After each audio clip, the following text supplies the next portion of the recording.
Wag po muna tayong uupo habang tayo po ay nagbabasa at binabasa po natin ang salita ng Panginoon. Manatili po tayong nakaupo. Babasahin ko po, sabi po rito, ang ating pong tema ay Christ's sacrifice is the answer, being reconciled with God. Yan po ay matatagpuan sa Ephesians chapter 2 verse 13. So sa pagpapatuloy po ng ating pong pag-aaral, makibasa po kayo sa akin. Kung mayroon po kayong mga Biblia, mainam po na mayroon po tayong sipi na literal na Bible, hindi po sa, okay din yung cellphone pero maigi po. Nasa pamamagitan ng guhit o lipi ng Biblia ay meron po tayong daladala.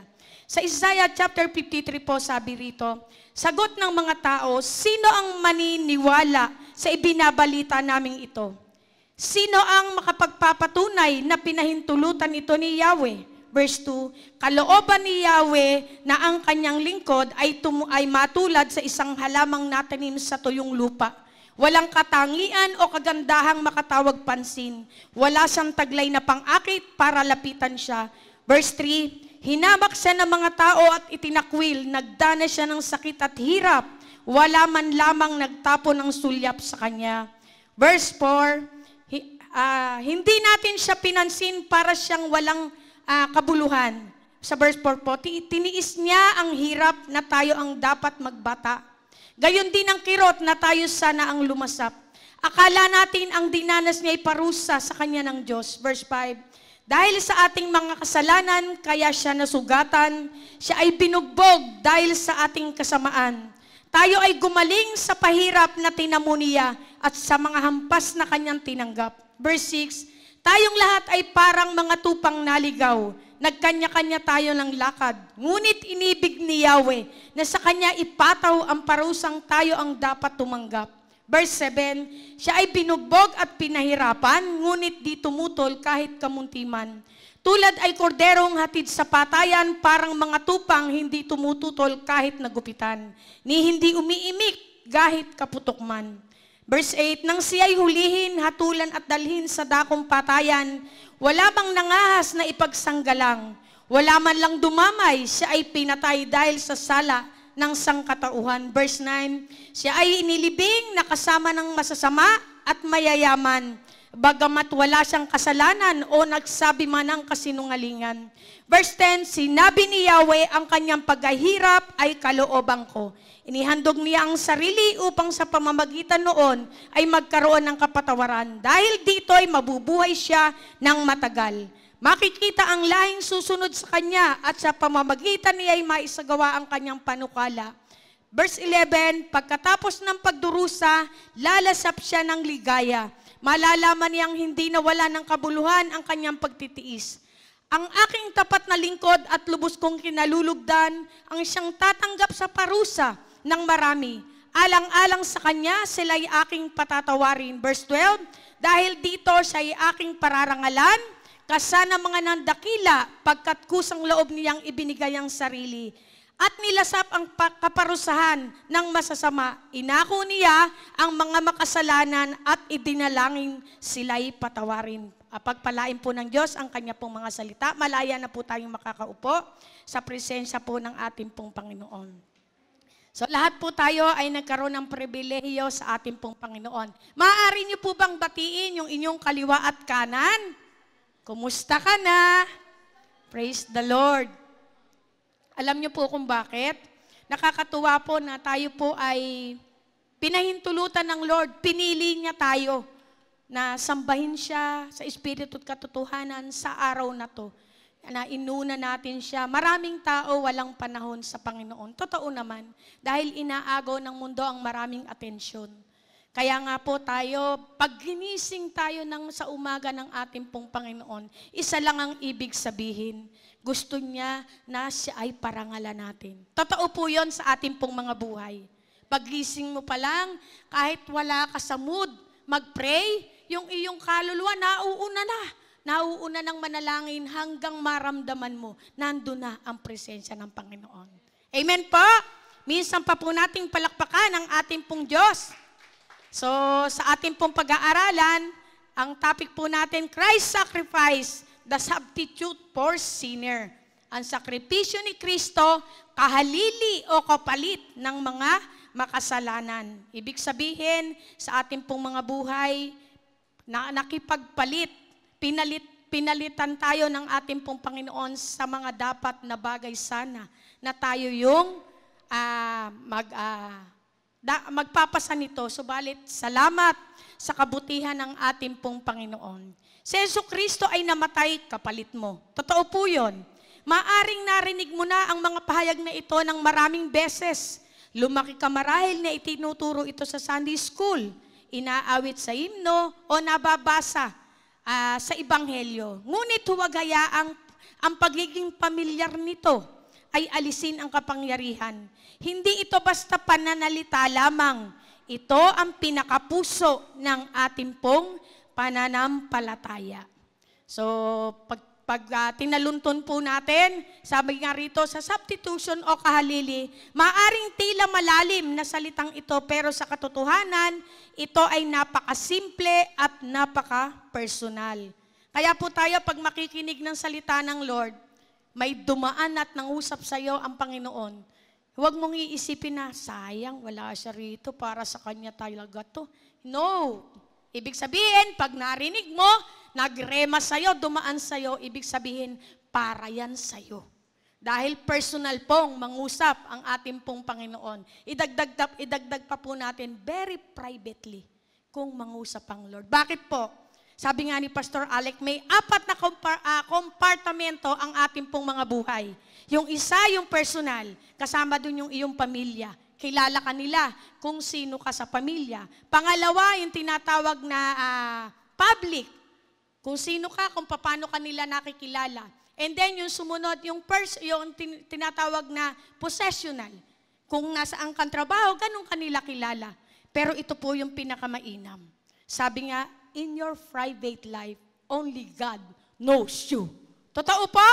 Sa private life, dyan nangungusap ang Panginoon kung sino tayo.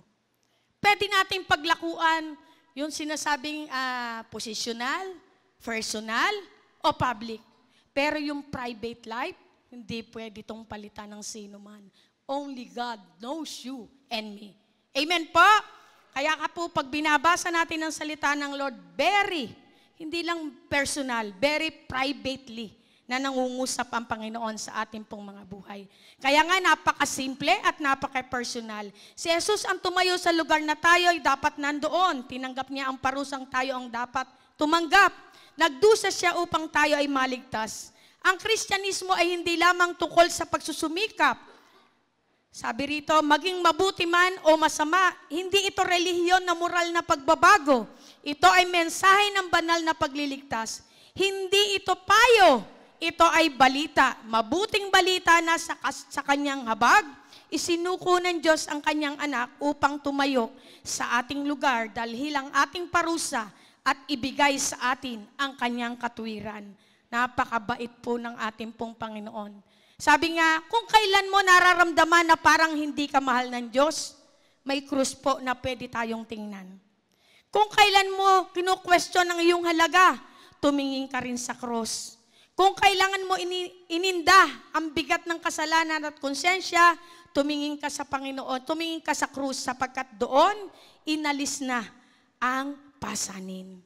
Kaya nga sa ating pong pag-aaral, sama-sama po tayo ngayong mag-aaral. Hindi lamang po pag-aaral dahil nais ng Diyos, sa bawat pag-aaral, mayroon tayong natututunan. Dahil iyan ang kalooban ng Panginoon. Sa Isaiah 53, medyo mahaba po ito dahil ito ay nasa 12 verses. At kasama rin dito yung 2 Corinthians chapter 5. Maaari nyo pong i-take home at reviewin sa ating pong mga bahay. At makikita natin kung gaano kalalim, kapersonal, at kadakila ang kahaliling sakripisyo ni Jesucristo. Sapagkat doon sa anino ng paghihirap ni Kristo, natin matatagpuan ang buhay, pag-asa, at lubos ng pag-ibig ng ating pong Panginoon. Ready na po tayo sa number 1. So number 1, ang suliranin ng kasalanan, the problem of sin. Sabi rito, tayong lahat ay gaya ng mga, makibasa po kayo sa akin. Tayong lahat ay gaya ng mga tupang naligaw. Tayo'y tumalikod bawat isa sa sariling daan at ipinasan sa Kanya ng Panginoon ang kasamaan nating lahat. So yung kasamaan natin, lahat-lahat yan, iyan ay pinapasana sa atin po ng ating Diyos Ama, sa ating pong Panginoong Yesus. Letter A, pangkalahatang pagkakasala. Sinabi ni Isaias, tayong lahat ay gaya ng mga tupang naligaw, kagaya po nung nabasa natin dyan. Gaya nga ng mga tupa, tayo ay likas na palaging lumilis ng landas. Sa espiritual na usapin, hindi tayo matalino, hindi tayo malakas o sapat sa ating sarili. Tayo ay hangal at ligaw kung wala ang pastol. Sabi nga sa Romans chapter 3 verse 23, sapagkat ang lahat ay nagkasala at hindi nakaabot sa kaluwalhatian ng Diyos. Sabi nga, maliit o malaking kasalanan, kasalanan pa rin na nagpapahiwalay sa atin, sa ating pong Panginoon. Amen po? Walang maliit o walang malaki. Iyan ay parehas na kasalanan at nagpapahiwalay sa ating lahat, sa ating pong Panginoon. Tayo ay tumalikod bawat isa sa sariling daan. Ito ang diwa ng kasalanan. Ang piliin ng sariling diskarte, sariling paraan. Ito ay sinasabi nga ng ating pong Panginoon, ibis na ang paraan ng Diyos, paraan natin ang ating pong pinaiiral. Lalo na po pag po tayo ay may mga prayer at hindi sinagot ng Lord, tutulungan mo ang Lord, magkakaroon ka ng initiative ngayon. Although hindi mo sinasadya, ang gagawin mo, hindi tunugon ng Lord ang panalangin mo. Ikaw ngayon ang didiskarte sa pamamaraan mo. Kaduluduluhan nito, palpak. Bakit?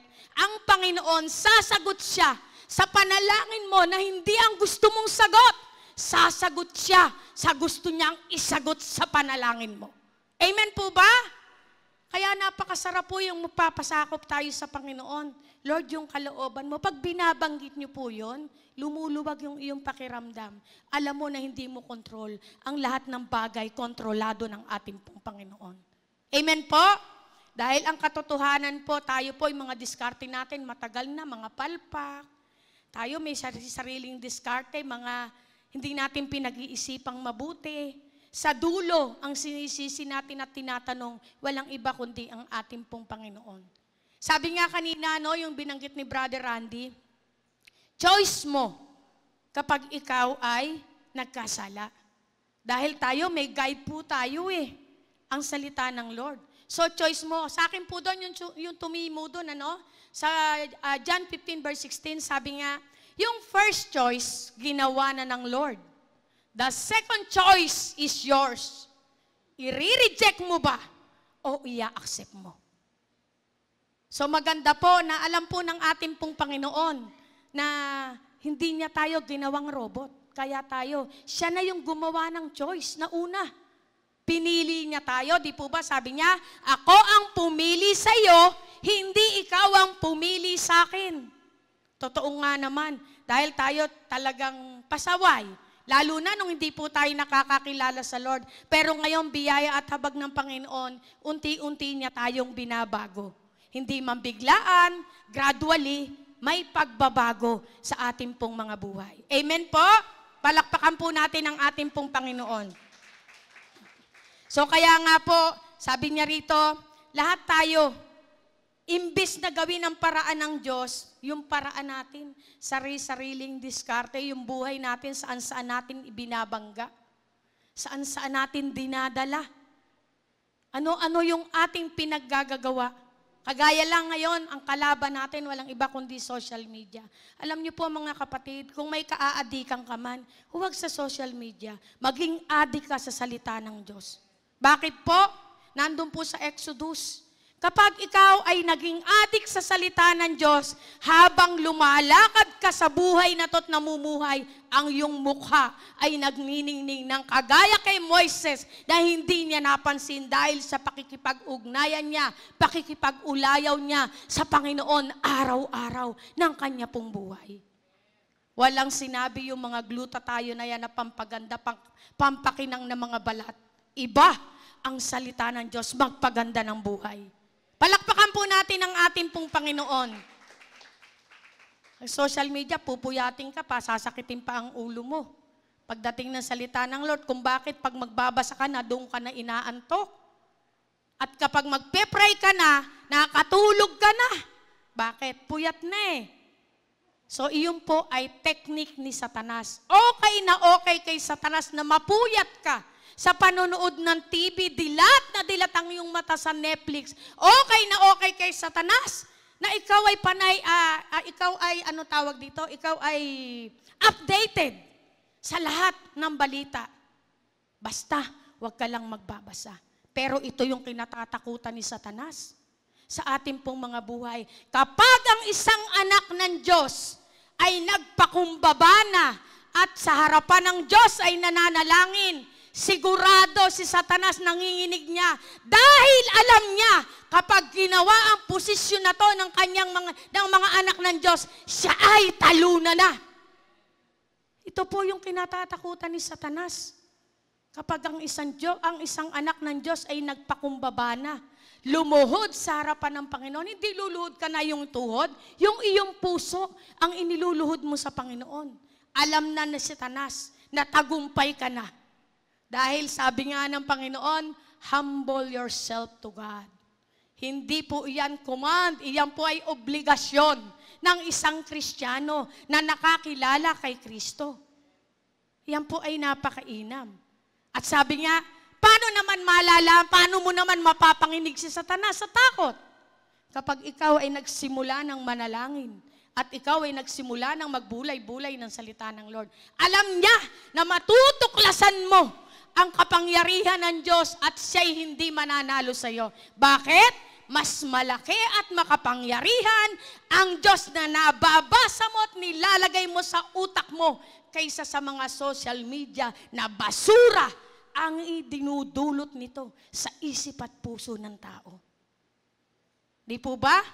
Meron po sa John 15, I think 21, Sabi niya, ang kinakain daw ng matatalino ay karunungan, pero basura ang kinakain ng mga mangmang. Kaya nga sabi niya, gusto mong lumago ang iyong pananampalataya? Take food sa pamamagitan ng salita ng Lord. Iyon yung pagkain ng ating pong pananampalataya. Kaya hindi mo pwede sabihin, Lord, dagdagan mo po yung aking pong pananampalataya.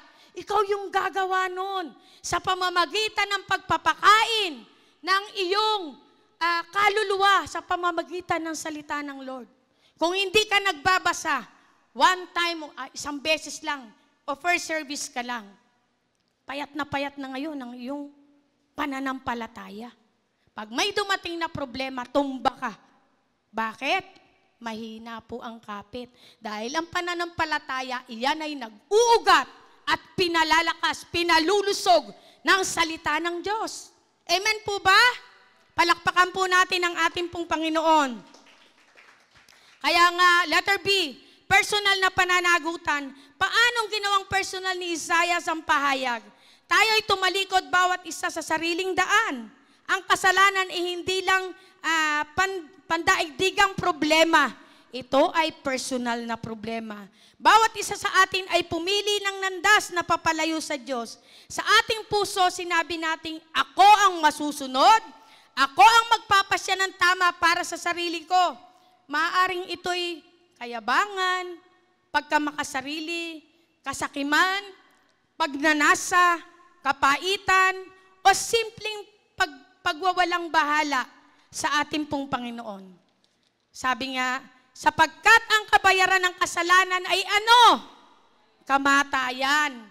Sabi nga, ang kabayaran ng kasalanan, ang kahihinat na nito, ay walang iba kundi ang kamatayan. Hindi lamang basta kamatayan, kamatayang pisikal at kamatayang espiritual na pagkahiwalay sa Diyos ay makatarungan at nararapat kabayaran ng kasalanan. Letter C, ang matuwid na kahilingan ng ating pong Panginoon. Maaring itanong ng iba, o tayo, bakit hindi na lang patawarin ng Diyos yung ating pong mga kasalanan? Pwede naman Diyos siya, di po ba? Pero hindi po, dahil ang sabi po ng ating pong Panginoon, sapagkat ang Diyos ay banal, siya ay hindi lamang mapagmahal na Ama, siya rin ay matuwid na hukom. Kaya't ang tanong, gagawin ng isang banal na Diyos sa harap ng mga makasalanang tao. Sabi niya, ang substitution. Napakabuti po ng ating pong Panginoon. Sa huling bahagi ng Isaiah 53 verse 6, biglang sumisikat ang liwanag ng pag-asa.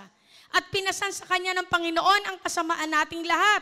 Tayo ang karapat-dapat na parusahan, tayo ang dapat hatulan.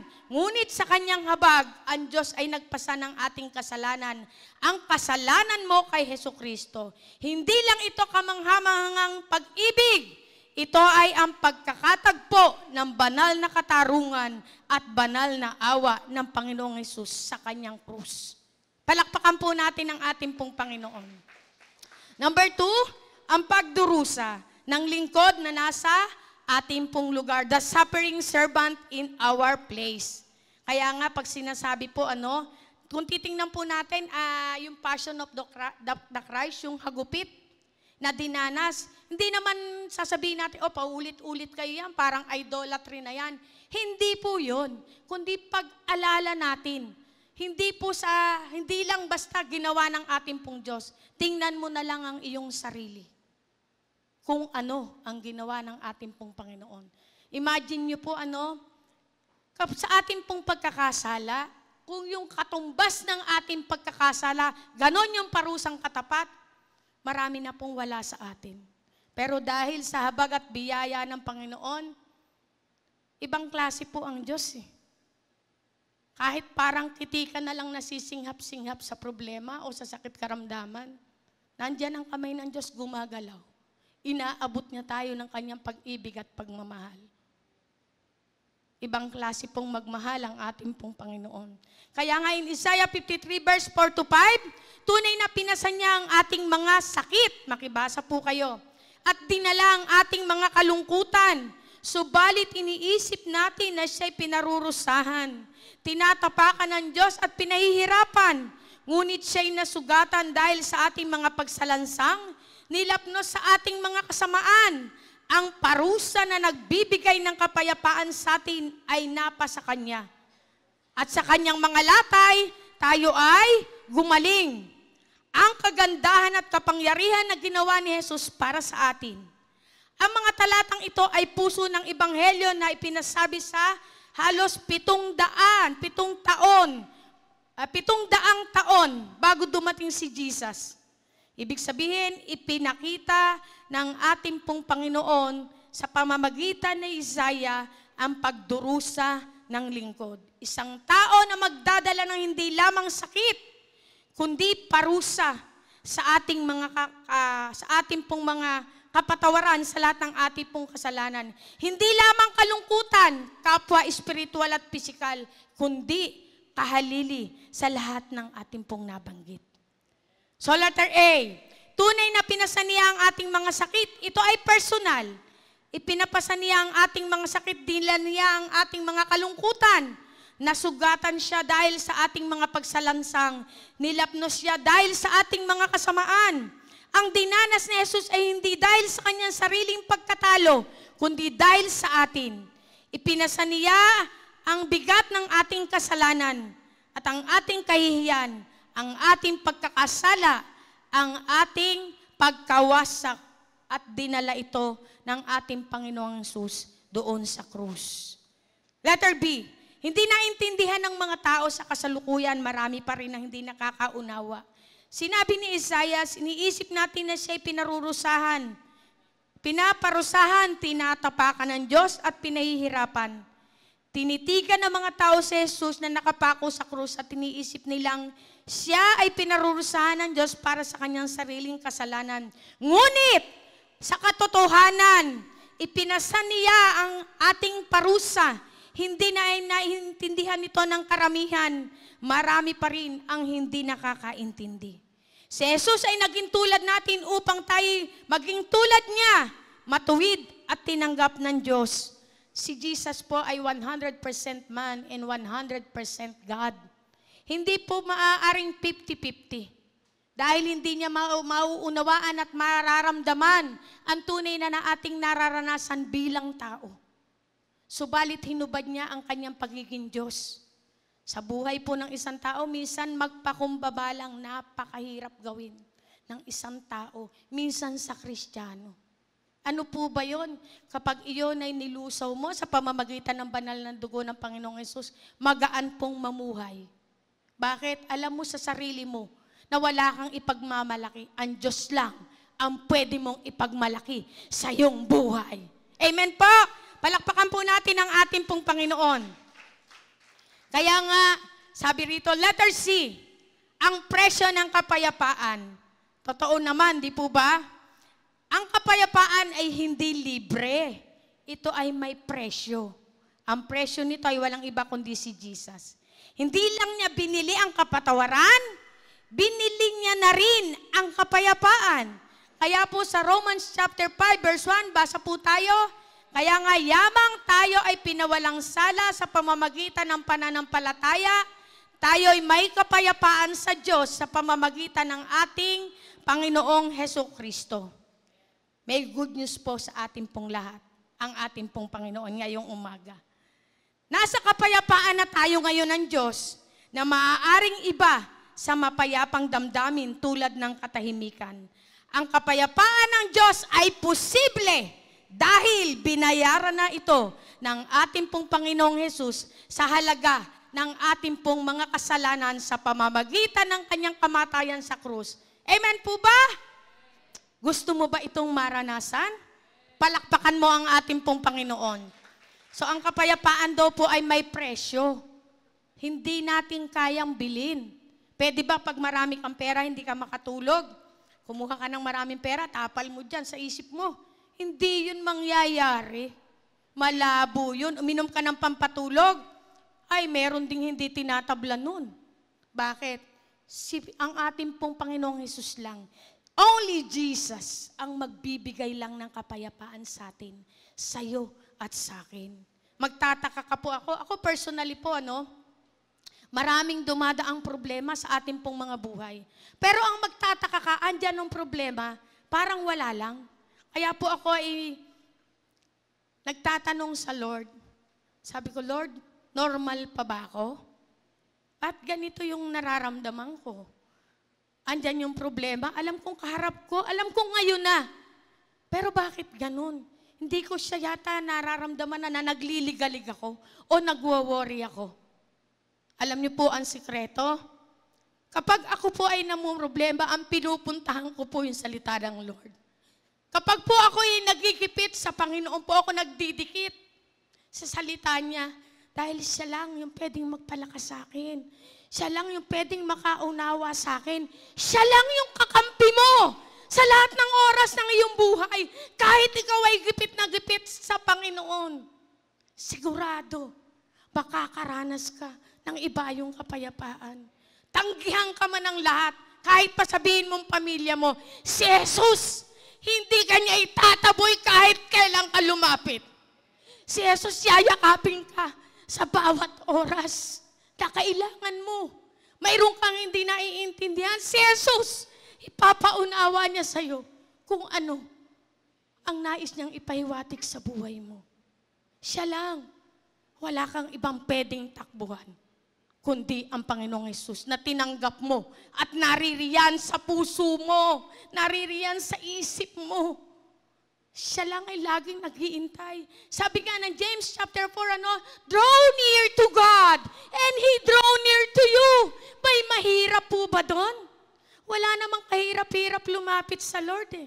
Pero minsan, kapag sobra ang problema mo, nadadaig ka ng kahinaan.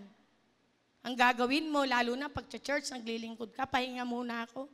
Sino ang pagpapahingahan mo? Yung Diyos na nagpapalakas sa'yo.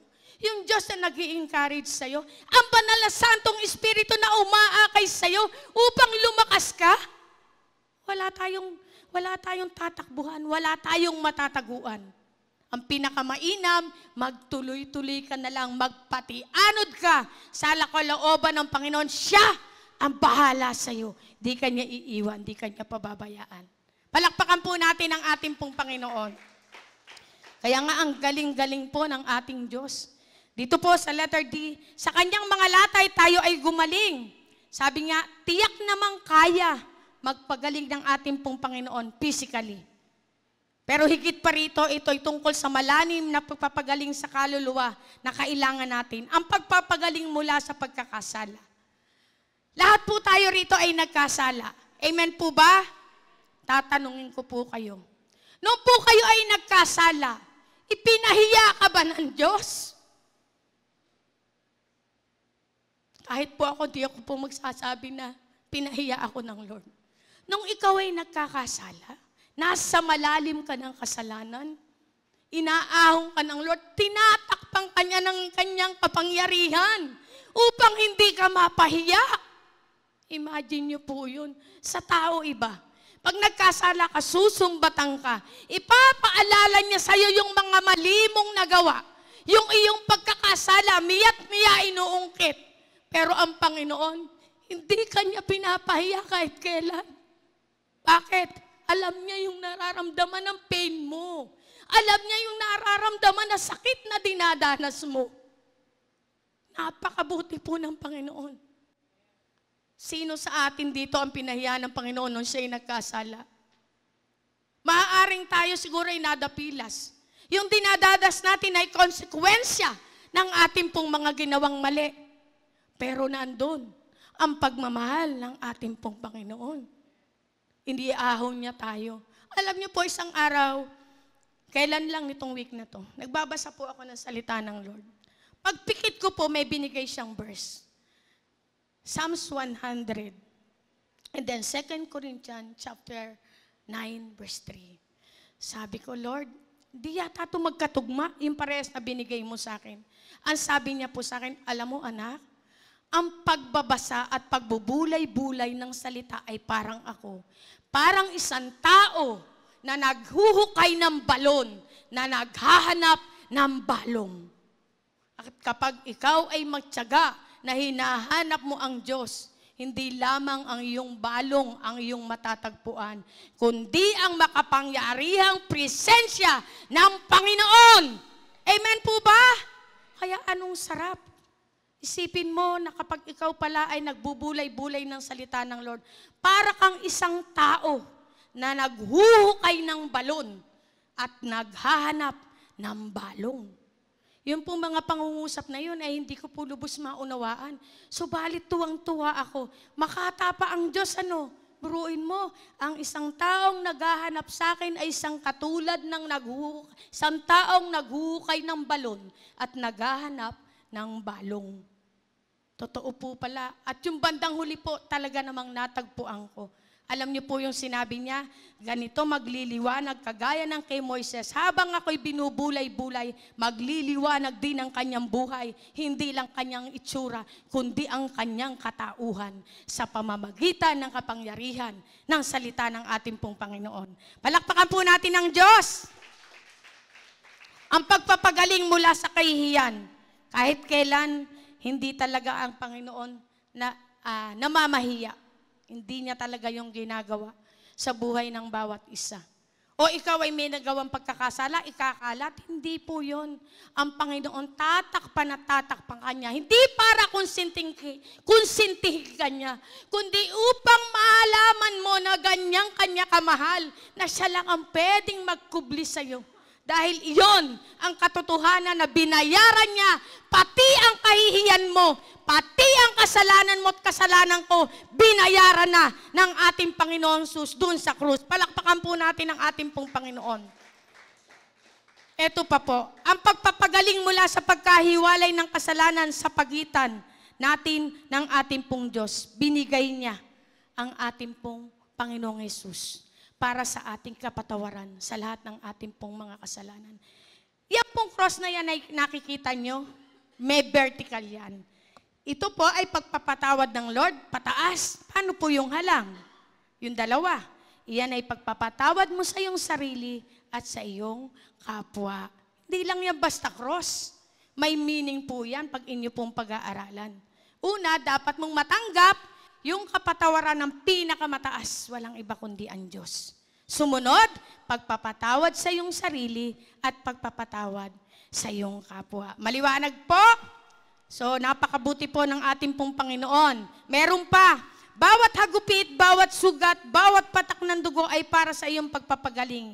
Siya ang tumayo sa lugar na dapat tayo ay naroon. Ipinasa niya ang galit na nararapat sa atin. At ngayon tayo ay libre. Hindi dahil tayo ay walang kasalanan, kundi dahil ang walang kasalanan ay namatay para sa atin. Namatay siya bilang kahalili. Siya ang nagdusa, hindi lang basta nagdusa, nanalangin din siya para sa iyo at sa akin. Palakpakan po natin ang ating pong Panginoon.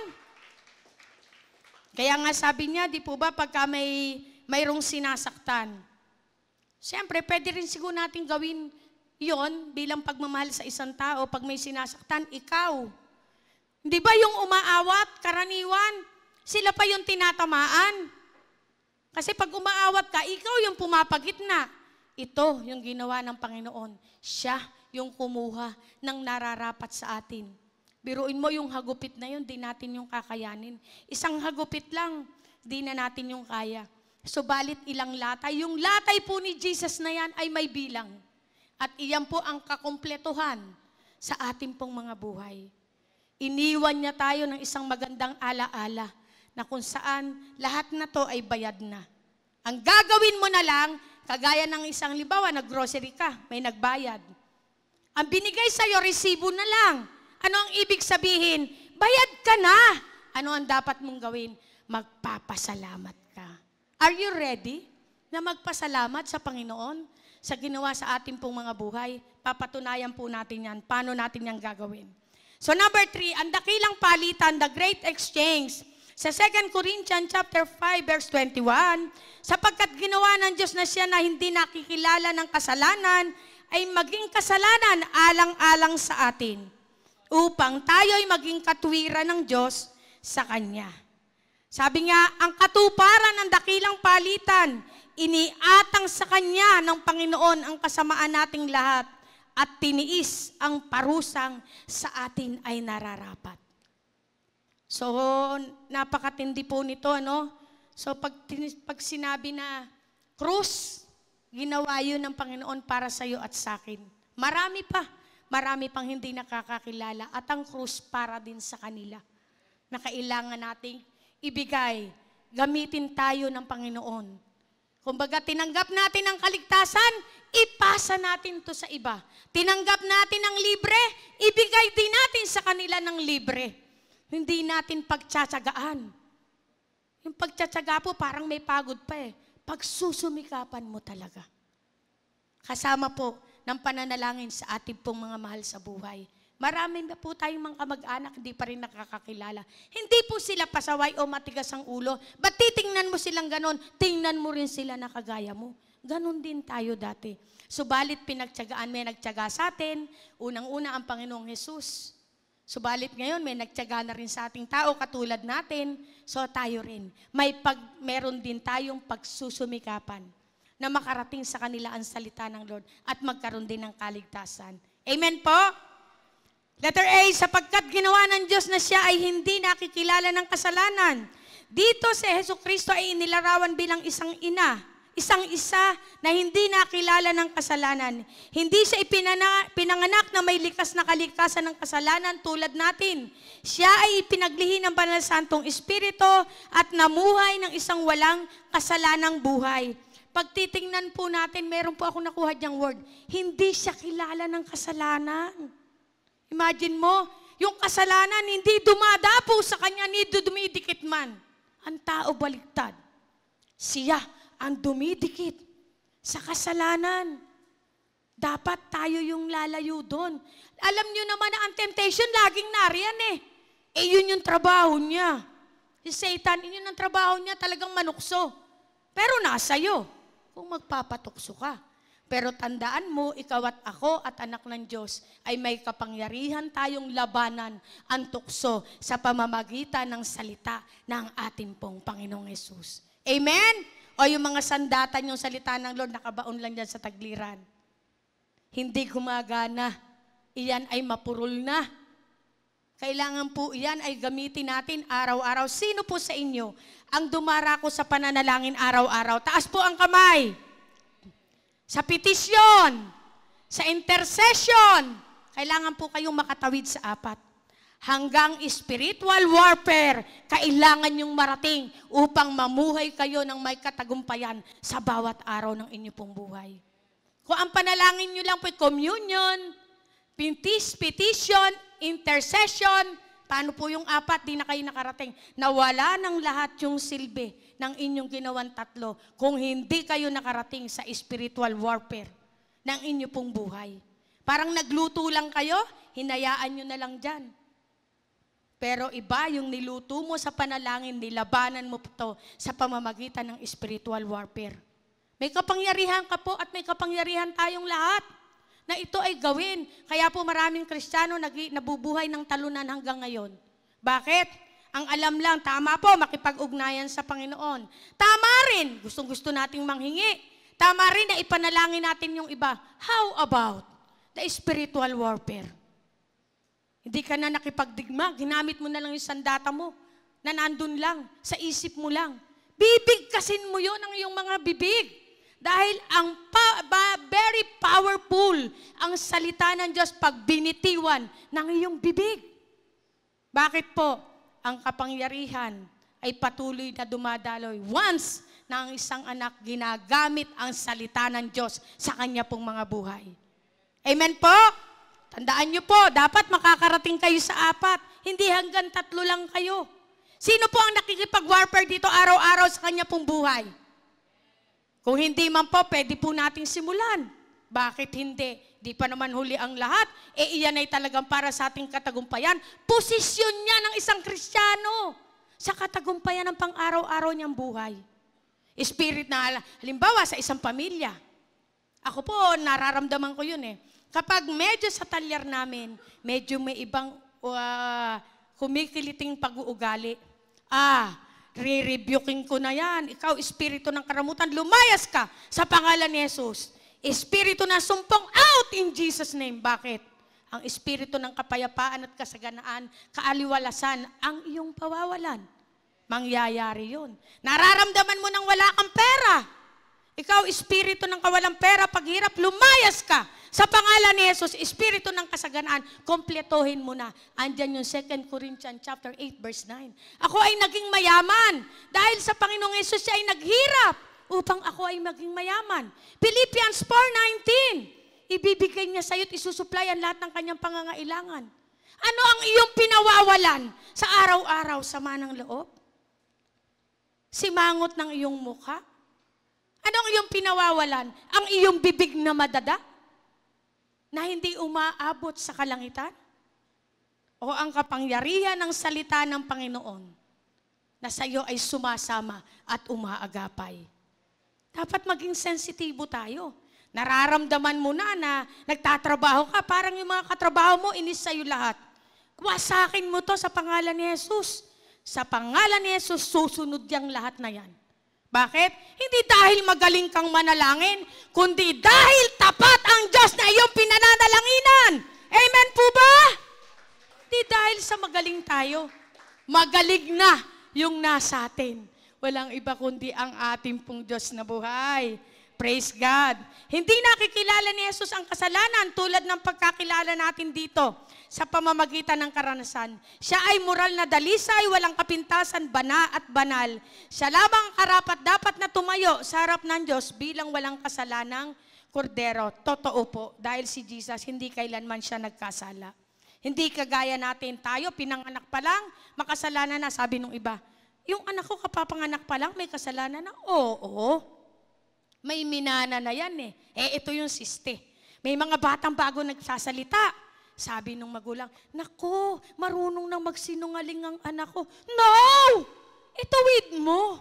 Habang bata, nandun yun sa Proverbs. Para nun siya ay lumaking may banal na takot sa Panginoon. Tuwan-tuwa pa, dahil bago pa lang nagsasalita. Aliw na aliw yung mga nakakakita. Sinungaling ang batang ire. I know, in Jesus' name. O kaya pupunta ka sa SM. Ma'am, pwede po, yung sumasakit niyo pong tuhod, pagkagal, no! In Jesus' name, mali ang confession mo. Hindi sumasakit ang tuhod ko. Oh, di po ba, kung papayagan mo, narinig mo na, pinarating na sa'yo, hindi mo pa i-review. Iyan po ay may kapangyarihan. Sasabihin sa'yo, ma'am, pwede po ito, mga panghulog mo sa utang. Bakit tatanggapin mo yon? Ang sabi ng Lord, darating ang panahon, kahit may utang ka ngayon, lalaya ka din dyan. Bakit? Pinangako yun ng Panginoon. Matibay ang salita ng Lord. Dahil hindi siya pwedeng magsinungaling. Papaalala mo lang sa Kanya, yung Kanyang mga sinasabit, pangako niya sa iyo. Kaya napakahalaga po ng salita po ng ating pong Panginoon. Kaya nga, letter B, maging kasalanan alang-alang sa atin. Ibig sabihin nito, itinuring siya ng Diyos na parang siya na mismo ang kasalanan. Lahat ng paghatol, lahat ng parusa, lahat ng pag-uusik na rarapat sa atin ay pinataw sa Kanya. Hindi siya nagkasala, ngunit siya ng lugar, kinuha niya ang lugar ng nagkasala. Kaya nga po ito tinatawag na substitution, na pinakamagandang anyo nito, si Jesus ay kusang tinanggap ang nararapat na parusa para sa atin. Ito ang misyon ng krus upang ilipat ang ating pagkakasala sa ating pong Panginoong Jesus. Amen po? Letter C, upang tayo maging katwiran ng Diyos. Kasama rin po yan, gaya ng sabi nga, upang tayo maging ito, ang bagong pagkakilala ng ating bagong kalagayan sa harapan ng ating pong Panginoong Jesus. 2 Corinthians chapter 5 verse 17. Kaya tayo, namumuhay na tayo ngayon bilang anak ng Diyos. Yung dati mong anino na ikaw, kahit ikaw mismo, re-rebukein mo yan. Minsan lumalabas yan sa ating pong mga buhay. Minsan natapakan ng paa mo. Ano ang lumalabas sa'yo? Yung pagiging bagong anyo mo o yung pagiging dati mo? Kung tayo ay mga suplada dati, sabi niya, ano ba yan? Sakit-sakit, ang sakit mong makatapak. Biruin mo. Kung halimbawa, Kristiyano pala yun. Nagkita ngayon kayo sa simbahan, pakamay-kamay ka pa ngayon. Nung nagkanaapakan mo yung paa, anong sinasabi mo? Kaya be watchful, church. Sa ating pong mga sinasabi, hindi kalugihan ang pagpapakababa at pagpapakumbaba. Magkaiba po yun. Baka akala nyo po, iisa yun. Iba po yung pagpapakababa, iyon po'y ginagawa sa harapan ng Diyos. Ang pagpapakumbaba, ginagawa iyan sa kapwa natin tao. Maliwanag po? So sabi nga po, napakahalaga po. Sa Kanya lahat, sa ating pong Panginoong Hesus, letter D, sa Kanya, ang susi ng buong palitan ay matatagpuan sa mga huling salitang ito, sa Kanya. Ito ang dahilan bakit pinangangaral natin si Kristo. Dahil kay Kristo, hindi na natin dala ang pasanin ng pagkakasala. Dala na natin ang balabal ng katwiran. Hallelujah! Ang dala na natin ngayon ay ang katwiran ng ating pong Panginoong Hesus. Ito ang Ebanghelyo. Kinuha ni Kristo ang iyong kasalanan upang matanggap mo ang kanyang katwiran. Paano tayo dapat tutugon ngayon sa ating pong mga buhay? Ako, sinulat ko rin po ito, Sabi rito, kapag ba tinitingnan ng Panginoong Hesus, halimbawa, nasa mataas na kalalagyan, kapag dinungaw ka ba ng Panginoong Hesus ang araw-araw mong pamumuhay, sulit ba ang pagkamatay sa iyo ng ating pong Panginoong Hesus? Sulit ba sa mga sinasabi mo ang pagkamatay ng ating Panginoong Hesus doon sa krus? Sulit ba yung araw-araw mong ikipinamumuhay? Pag po tayo ay patuloy na natagpuan ng ating pong Panginoon, siguro nga pag silip tayo ng Panginoon mula doon sa kalangitan. Sabi nga, kapag tinitingnan ba tayo ni Jesus, ang pamumuhay natin sa araw-araw, sulit ba? Worth it ba ang sakripisyo sa atin, sa'yo at sa akin? Worth it din ba sa'yo ang sakripisyo ni Kristo sa araw-araw na pinamumuhay mo? Kayo po ang sasagot nun. Worth it ba? Sulit ba? O minsan, sa mga kabataan, magugis lang ng pinggan. Ay, nako, siguro naman, di pa naman gagapangan ng ahas yan. Bago hugasan. Maaring ipis. Alam niyo po, kahit pa gaano kadaming trabaho yan, trabahuhin mo yung kaya mo nang masaya ka at masigla ka. napakasarap pong magtrabaho ng may kagaanan. Matatanggal ba yung isang daliri mo pag naghugas ka? Hindi naman. Kumusta ang yung oras sa social media? Plato lang? Hindi mo mahawakan? Samantalang ang cellphone mo, dut-dut ka ng dut-dut. Di ba? Pag wala kang load, lumilipad ka pa kung saan. Magpapaload ka. Parang hindi ka mabubuhay na walang cellphone. Nakakalimutan ng cellphone, papagrab pa. Nakakalimutan ng Biblia, hayaan mo na. Di po ba? Grabe. So kung titingnan po natin, sulit ba kapag ikaw ay gumagamit ng mga bagong teknolohiya na pinahiram sa iyo ng Lord? Sulit ba ang iyong pakikipag-ugnayan sa Kanya? Sabi nga okay lang daw kay Satanas na mapuyat ka. Basta huwag ka lang magbabasa at mananalangin sa Kanya at sasamba. Okay lang sa Kanya yon. Sa Diyos hindi okay. Kasi tayo ay may relasyong personal at private sa ating pong Panginoon. Sa conclusion po, gaano kahalaga sa iyo si Kristo? Sabi niya, ang kasalanan ay naghihiwalay sa atin mula sa Diyos. Tumayo si Jesus sa ating lugar. Nag-aalok siya ng katwiran at kapayapaan sa lahat ng mga mananampalataya. At may tanong po rito, nauunawaan ko ba ang kabigatan ng aking kasalanan? Pag sinabi pong kasalanan, nandyan yung kahihiyan, nandyan yung kapaitan, nandyan yung kadustaan, nandyan yung kaparusahan. Pag inequals natin yan, andyan ang kamatayan. Pagkahiwalay sa ating pong Panginoon. Sumunod po, nagtitiwala ba talaga ako o ikaw kay Kristo bilang ating kahalili? Kahalili saan? Sa lahat ng aspeto ng ating pong buhay. Kapalit ng Kanya pong ginawa. Nakapagpapahinga ka ba sa Kanyang natapos na gawain? O patuloy ka pa rin nagsusumikap gamit ang sarili mong lakas? Halimbawa, may nararamdaman ka, Lord, ang sakit ng ulo ko. Nag-pray ka ngayon. Ano ba yan? Meron pa. Di pwede yun. Pag pinag-pray mo yun, automatic na wala yun talaga.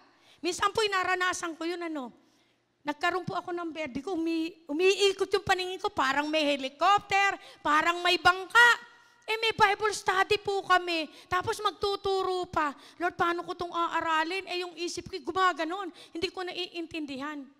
Alam niyo po ang ginawa ko? Nahiga ako doon sa malamig na malamig. Tinapat ko sa yung katawan ko sa aircon. Nakulubong ako ng kumot. Sabi ng Lord sa akin, ano ginagawa mo? Sabi ko, nahihilo po ako Pinaalala niya sa akin, labanan mo. Ginamit ko yung salita ng Lord. Tumayo na ako. Nakapunta ako sa Bible study. Nakapag-aral pa ako. Ay, ayahay ang buhay. Bakit? Binigyan niya pa ako ng revelasyon na ang Diyos lang ang pwede mong gamitin sa lahat ng oras ng iyong kagipitan. Ang salitang nasa iyo, gawin mo. Gamitin mo upang yung kapangyarihan yan ay gumana. Hindi pwede parang isang kutsilyo. Ano yan? Maghihiwang mag-isa? Hindi. Ano yan? Walis tambo? Magwawalis mag-isa? Hindi. Nasa sayo yan. Choice mo na kayang gamitin at pinagkaloob naman sa atin po ng ating pong Panginoon. Amen po ba? At ako po may isang curiosity, Aminin ko na po, totoo. Kada po magtuturo, ako inaatake talaga ni Satanas. Bago ka magturo, pinaliwanag sa akin ng Lord, hindi ka nag-iisa. Even yung mga worship leader na yan, yung sasaya, yung aawit, yung mag-e-exhort, yung nagba-Bible study, may pag-atake dyan si Satanas. Bakit? Ayaw ni Satanas na marinig ng mga tao yung salita ng Lord May pag-atake. Ako po meron po akong tinanong na pastor. Di na po ako makatiis. Saka worship leader, sabi ko po, meron po akong itatanong sa inyo. Kayo din po ba ina-atake ni Satanas bago magturo? Sabi niya sa akin, hindi lang ikaw, lahat. Sabi ko, ay salamat Lord, di pala ako nag-iisa. Ano ginawa mo? Nag-warfare po ako. Yun lang ang sandata ng isang Kristiyano para magtagumpay ka. Walang iba kundi ang salita ng Lord. Palakpakan po natin ang ating pong Diyos. Kaya hindi po nakakahiyang magtanong. Curious na po ako, nahiya po ako kay Pastora, ina-atake ka ba ni Satanas bago ka magturo? Totoo naman. Lahat po tayo. Sino rito? Yung ginagamit ng Lord mightily na walang pag-atake ni Satanas. Pag walang pag-atake yun, yung power nun, paano? Doon ang gagaling ang kapangyarihan ng Lord. Paano mo masasabing nagtagumpay ka sa laban? Wala ka naman pinanalunan. Wala ka naman labang pinagdaanan. Masasabi mo, kagaya ng ginawa ng Panginoong Hesus, sulit naman pala. Habang kayo ay nakikinig, ang sabi ng Diyos, sulit naman pala yung ginawa ko sa krus para sa inyo. Sulit naman pala. Kung nang ikaw ay dumaraan sa pagsubok, sulit naman pala yung hirap kong dinanas para sa iyo. Dahil nagtagumpay ka, dahil sa kapangyarihan ng ating pong Panginoong Hesus. Amen po? So sa aplikasyon po natin, may kasama pa, lumapit kay Kristo ngayon. Huwag kang mag-atubili. Magtiwala sa Kanyang natapos na ang gawain para sa iyo. Magtiwala ka, huwag mo nang paraanin yung sarili mong diskarte. Mabuhay sa liwanag ng krus. Ikaw ay pinatawad, malaya at minahal. Mamuhay ka sa iyong bagong pagkakilanlan. Ibahagi ang ebanghelyo, kailangang marinig ng iba ang tungkol sa kahalilin na kamukha ng kanilang lugar. Sumamba sa pamamagitan ng iyong buhay, ihandog ang iyong sarili sa isa na nagbigay ng lahat para sa iyo. Kaya nga, ang krus ay nangangailangan ng tugon. Palalampasin mo ba ito o yayakapin mo? Ginawa na ng Lord yung first choice. The second choice is yours. Dadalhin mo ba ang iyong sariling kasalanan o hayaan mong dalhin ni Jesus ito para sa iyo? Of course, hayaan na nating dalhin ang ating pong Panginoong Jesus. Pagod na po tayo sa buhay. Marami na tayong dinanas. Bakit pinapasan mo pa yung bigat? Ba't di mo bigay sa Panginoon? O binigay mo ngayon, mamaya kukunin mo na naman. Pag binigay mo, bayaan mo na sa Kanya. Kaya nga yung prayer, Lord, huwag yung kalooban ko, kundi yung kalooban mo. Ako po, kada ko po binabanggit yon, parang nabubunot, hindi parang, nabubunot lagi yung kabigatan sa akin dibdib. Lagi po yun, pumapayapa ang akin pong isip. At ang sabi nga ng Panginoon, kapag may kapayapaan ka, yung lagi mong tulog, masarap at mahimbing eh. Ang Diyos ang nagbibigay nun. Hindi natin yung kayang gawin. Kaya nga sa ating pong mga buhay, binigay na lahat para sa iyo. Naging kahalili mo na at ako, si Kristo. Ano pa ba ang nanaisin natin? Nandun ng lahat, ginawa ng ating pong Panginoon. In Galatians chapter 2:20, ako'y ipinako na kasama ni Kristo, hindi na akong nabubuhay, kundi si Kristo ang nabubuhay sa akin. At ang buhay na aking kinukontrol sa laman, ay kinukontrol ko sa pananampalataya sa anak ng Diyos, na nagmamahal sa akin at nagbibigay ng kanyang sarili para sa akin. Kaya po, heart of a servant. Minsan po ako po may testimony, pagbigyan nyo na po ako. Ako po ay nandyan sa Western Union Bank, babayad po ako ng bill. May naiwan na payong sa tabi ko. Kinuha kong ganon. Mabigat, maganda, branded. Sabi sa akin ni Satanas, kunin mo na yan, walang may-ari niyan. Sa loob-loob ko, hindi ako kasing halaga ng payong. Kamura ng payong na yan. Tutuksuhin mo ako. Kunin ko yung payong na yan. Alam niyo po, para akong magsusuka. Nilagay ko yung payong na yun sa unahan. Sabi ko dun sa teller, ito pong payong na to ay meron pong nakaiwan. Ibigay niyo po doon sa may-ari pag may kumuha. Alam mo, sabi sa akin ng Lord, nakakatuwa po. Kahit mawala yung payong na yan, basta hindi ikaw yung kumuha, aprobado ka sa paningin ng Lord. Amen po ba? Maliit lamang pong bagay yun. Hindi ka man tutuksoy ni Satanas, sisimulan ka sa malaki, sisimulan ka sa maliit. At ako po tuwan-tuwa, hiwalang malakit maliit o simple o ingrandeng pagsubok. Sa maliit pa lang, sabi nga, napakasarap pumasa. Pag tiningnan ka ng Panginoon, sulit naman pala yung ginawa ko para sa iyo. Doon sa krus na dinanas ko. Amen po ba? Kapag tinanong po tayo ng Diyos ngayong umaga at siya po ay nakatingin sa kalangitan at tinatanong kanya ngayon, sulit ba yung ginawa ko sa iyo sa krus ng Kalbaryo? Kayo po ang makakasagot niyan. Tayo po ay tumayo sa harapan po ng ating pong Panginoon. Tayo po ay napagpala. Amen po ba? Praise God. Lahat po tayo ay biniyayaan ng Panginoon na makarinig ng kanyang salita. Anong inam, anong klaro. na kung saan naging kahalili si Kristo sa ating pong mga buhay.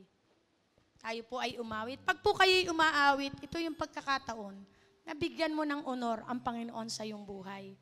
Yung lakas mo, anumang meron tayo, siyang may bigay. Yung kamay mo ba, ano ang dahil at hindi mo maitaas sa Kanya bilang pagpaparangal? Ano ang dahil? Kapag tayo ay nasa victory na, nandun na yung katagumpayan, kung kumilos yung ating mga paa, parang nanghihina pa rin. Hindi ganun ang gusto ng Panginoon sa ating pong mga buhay. Inaasahan ng Diyos sa akin at sa iyo, paglabas mo dito, tanggal na lahat, lusaw na lahat, ang dinadala mong kabigatan. Dahil iyan ay ginawa na ng Panginoon doon sa krus ng Kalbaryo. Sige po, tayo po ay umawit sa ating pong Panginoon. Yes, oh Jesus.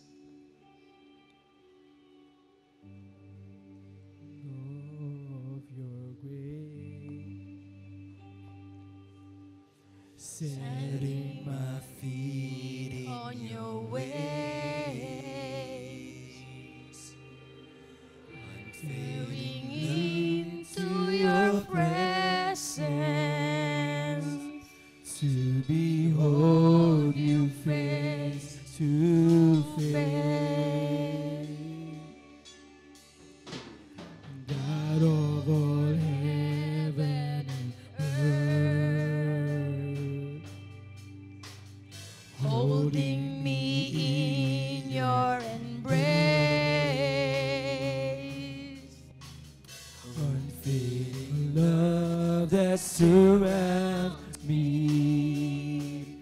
Oh God, I stand amazed.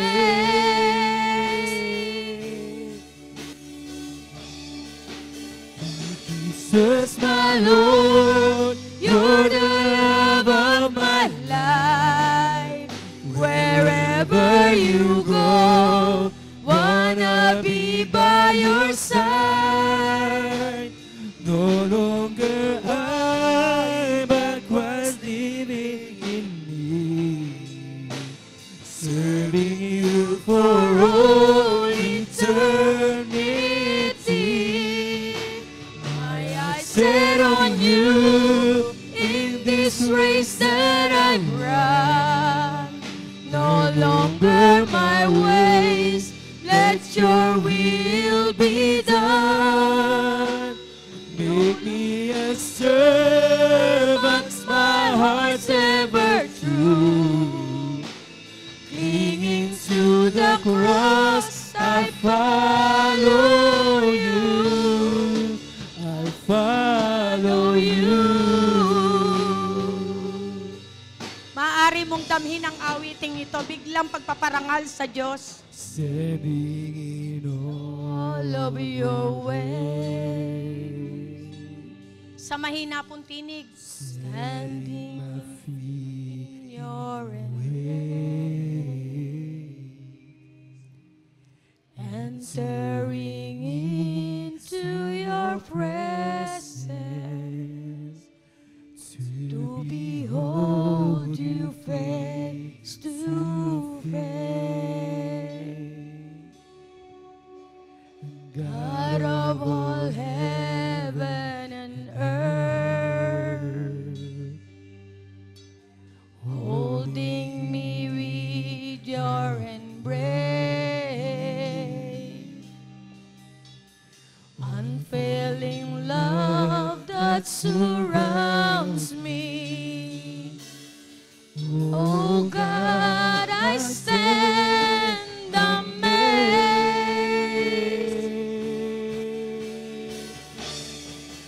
My Jesus, my Lord, your love of my life. Wherever you go, wanna be by your side.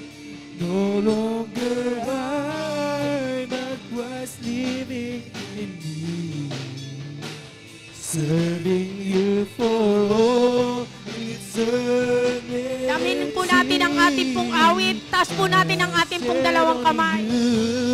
Tayo po ay maglinger sa presensya ng ating pong Panginoong Yesus.